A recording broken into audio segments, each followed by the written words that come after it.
word that veteran CBS News and 60 Minutes correspondent Bob Simon has died. More than any week we can remember in the history of this business, the news was the news. New York Times columnist David Carr has died at the age of 58. And that news was bad. All of it. In just this one short week, the world of journalism became less smart, less brave, less wry, less credible. It is time for someone else to have that opportunity. When word came that Jon Stewart was leaving The Daily Show in a few months and Brian Williams was leaving the nightly news for at least a few months, you wanted to hear from David Carr. There's never been a #1 anchor that has tumbled all the way like this. But when word came that the perpetual glint in his eye, break the mold media reporter from the New York Times himself was gone forever, what you wanted, well, you just wanted to cry. I don't know what we're going to do without him. He was the best and most important media reporter of our time. For those who say this is a case of media self-absorption, no.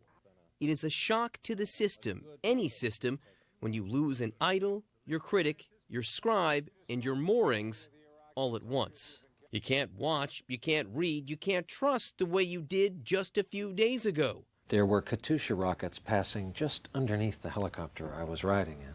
In the case of Brian Williams, for those who say this is a feeding frenzy, a case of piling on, no. There is no delight, just dread. Too many people have worked too hard for too long reporting the facts and telling the stories, the real stories, to engage in schadenfreude. This is Israel's most advanced position. Bob Simon went everywhere. If there was war, he was there. Suffering, he was there. Unanswered questions, he was there. He spent 40 days as a prisoner in Saddam Hussein's Iraq and died in a car crash in Manhattan. Every aspect of your life. And Jon Stewart? Well, David Carr wrote, Mr. Stewart will leave his desk as arguably the most trusted man in news. Maybe.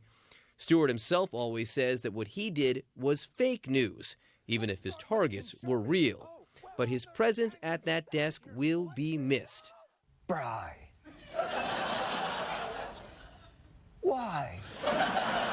He held up a mirror to our industry, and we need it. So yeah, it's sad he is going. But when we look in that mirror now, there are too many faces missing. And that's tragic. What a week.